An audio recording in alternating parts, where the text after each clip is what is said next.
Hi, എല്ലാവർക്കും എൻ്റെ ഒരു പുതിയ വീഡിയോയിലേക്ക് സ്വാഗതം.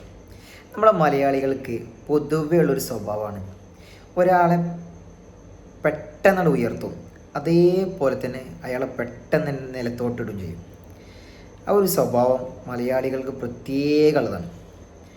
ഒരാൾ നന്നാവുന്നതോ അങ്ങനെയുള്ള പ്രത്യേകം എന്താ പറയുക, ഇത് ചില ആളുകൾക്ക്, എല്ലാവരും ചില ആളുകൾക്കൊരു ഒരു എന്താ പറയുക, ഒരു ക്രിമികടിയാണ്. ഇത് പറയാൻ കാരണം എന്താ വെച്ചാൽ നമ്മുടെ മമ്മൂക്കയുടെ വിഷയം തന്നെയാണ്. അദ്ദേഹം നമുക്കറിയാം, മലയാള സിനിമയുടെ മെഗാസ്റ്റാറാണ്. 50 കൊല്ലത്തിന് മുകളിലായിട്ട് അദ്ദേഹത്തിൻ്റെ സിംഹാസനത്തിൽ ഇരിക്കുന്നൊരു വ്യക്തിയാണ്. 74 വയസ്സിലും അദ്ദേഹം ചുറുചുറുക്കോടെ ഇന്നും നായകനായിട്ട് അഭിനയിക്കുന്ന ഒരേ ഒരു വ്യക്തിയാണ്.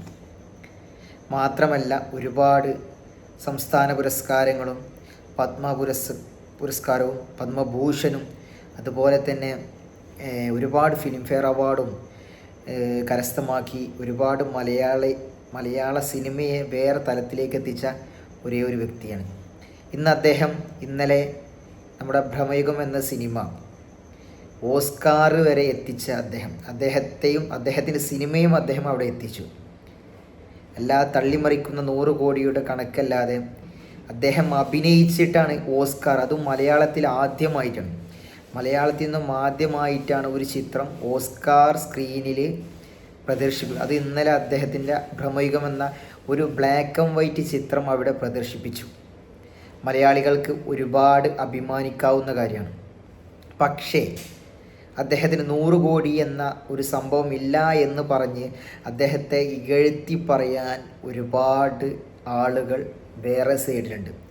അദ്ദേഹം 400-ന് മുകളിൽ സിനിമ ചെയ്തു. ഒരുപാട് കലാപരമായിട്ടും കായികപരമായിട്ടും സാമൂഹികപരമായിട്ടുള്ള ഒരുപാട് സിനിമകളും ഒരുപാട് സാമൂഹികമായിട്ടുള്ള ഒരുപാട് കാര്യങ്ങളും അദ്ദേഹം ചെയ്തു. അതൊന്നും കാണാതെ ഒരു 100 കോടി എന്ന സംഭവം ഇല്ലാതെ, അദ്ദേഹത്തിൻ്റെ ഫോൾട്ടല്ല, അദ്ദേഹത്തിൻ്റെ സിനിമ എടുക്കുന്നവരുടെ പ്രൊമോഷൻ്റെ ഒരു എന്താ പറയുക പാകപ്പിഴകൾ കൊണ്ട് അദ്ദേഹത്തിൻ്റെ സിനിമകൾ അങ്ങനെ 100 കോടി അടിച്ചില്ല എന്നതിൽ പേരിൽ ഒരുപാട് ആളുകൾ അദ്ദേഹത്തെ ട്രോളുന്നു. പക്ഷേ നിങ്ങളൊന്നും ചിന്തിക്കാത്ത, നിങ്ങളൊന്നും അറിയാത്ത, അല്ലെങ്കിൽ നിങ്ങൾ മനഃപൂർവ്വം മറച്ചു വെക്കുന്നൊരു കാര്യമുണ്ട്. മലയാള സിനിമയെ തമിഴ്നാട്, തെലുങ്കാന എന്നീ ഭാഗങ്ങളിലും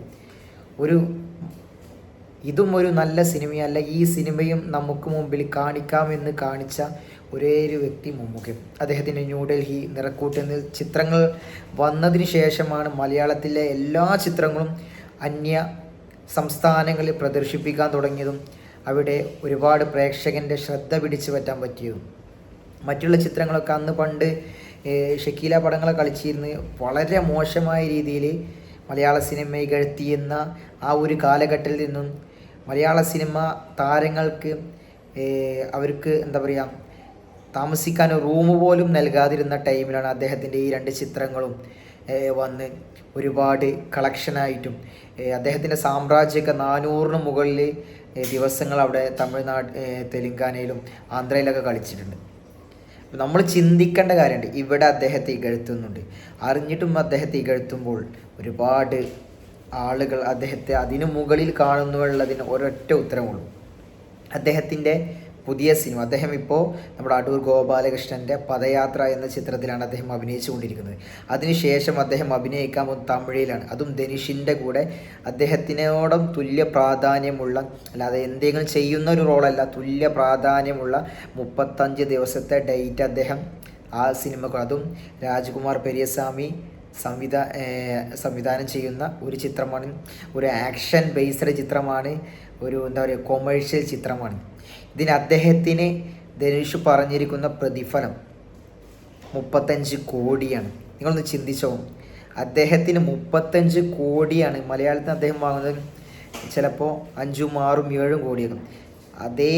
അത്രത്തോളം റിസ്ക് ഇല്ലാതെ അഭിനയിക്കാൻ അന്യ സംസ്ഥാനത്ത് പോകും. അദ്ദേഹത്തിൻ്റെ വില 35 കോടിയാണ്. പക്ഷേ അദ്ദേഹം സിനിമയാണ് ഇഷ്ടപ്പെടുന്നത്. അദ്ദേഹം പറഞ്ഞത് എനിക്ക് 35 കോടിയൊന്നും വേണ്ട, കാരണം ധനുഷ് വാങ്ങുന്നത് 40 കോടി, ധനുഷിനേക്കാൾ ഒരുപാട് മുകളിലുള്ള ഒരു വ്യക്തിയാണ്. പക്ഷേ ധനുഷ് വാങ്ങുന്നത് 40 കോടിയാണ് ആ സിനിമക്ക് വാങ്ങുന്ന റെമ്യൂണറേഷൻ. പക്ഷേ അദ്ദേഹം പറയും എനിക്ക് 35 കോടി വേണ്ട എന്ന് പറഞ്ഞിട്ട് അവസാനം ആ കരാറ് 24 കോടിയിൽ നിൽക്കുകയാണ്. അദ്ദേഹം പറഞ്ഞതല്ല 24 കോടി വേണം, പക്ഷേ അതും അദ്ദേഹത്തിന് അതെങ്കിലും കൊടുക്കണം എന്നുള്ള ഒരു ധനുഷ് പറയുക. കാരണം 35 കോടി അദ്ദേഹം എനിക്ക് വേണ്ട. സാധാരണ താരങ്ങൾ എന്താ പറയുക, എനിക്ക് കൂടുതൽ വേണമെന്ന് പറഞ്ഞു കൊടുത്ത് അദ്ദേഹം അത് വലിയ അത്ഭുതമല്ലേ. കാരണം എന്താ വെച്ചാൽ ഒരുപാട് മലയാള സിനിമയിൽ അദ്ദേഹം പണം വാങ്ങാതെ അഭിനയിച്ച ഒരുപാട് ചിത്രങ്ങൾ, ഒരുപാട് സംവിധായകരായിട്ടും നിർമ്മാതാക്കളായിട്ടൊക്കെ ഒരുപാട് ആളുകൾ പറഞ്ഞു കേട്ടുള്ളതാണ്. അദ്ദേഹം ഒരുപാട് സിനിമകളിൽ ക്യാഷ് വാങ്ങാതെ, അതും സുഹൃത്ത് ബന്ധത്തിൻ്റെ പേരിൽ ഒരുപാട് സിനിമകൾ ജസ്റ്റ് ചെയ്ത് കൊടുത്ത ഒരു വ്യക്തിയും കൂടിയാണ്. അതുകൊണ്ട് നമുക്കിതൊന്നും വലിയൊരു ഇതല്ല. പക്ഷേ അദ്ദേഹത്തിൻ്റെ റേഞ്ചാണ് അത് മനസ്സിലാക്കുന്നത്. അതായത് 35 കോടി പറഞ്ഞ 350 ലക്ഷം രൂപ അദ്ദേഹത്തിൻ്റെ ആ ഒരു സിനിമയിൽ, ധനുഷിൻ്റെ സിനിമയിൽ അദ്ദേഹത്തിന് കൊടുക്കണമെങ്കിൽ ഒന്ന് ചിന്തിച്ചാൽ മതി അദ്ദേഹത്തിൻ്റെ വലിപ്പം എന്താണ്. ഇതിവിടുത്തെ ഒരുപാട് ഏറാമൂളികൾക്ക് അറിയാത്ത കാര്യമാണ്. അറിഞ്ഞാലും അത് അറിഞ്ഞ ഭാവം തണിക്കാത്തവന്മാരാണ്. അപ്പോൾ ഞാൻ പറഞ്ഞതിൽ എന്തെങ്കിലും സത്യമുണ്ടെങ്കിൽ നിങ്ങൾക്ക് തോന്നുവാണെങ്കിൽ വീഡിയോ ഒന്ന് ഷെയർ ചെയ്തോളി. നിങ്ങളുടെ അഭിപ്രായം ഒന്ന് എഴുതിക്കോളി.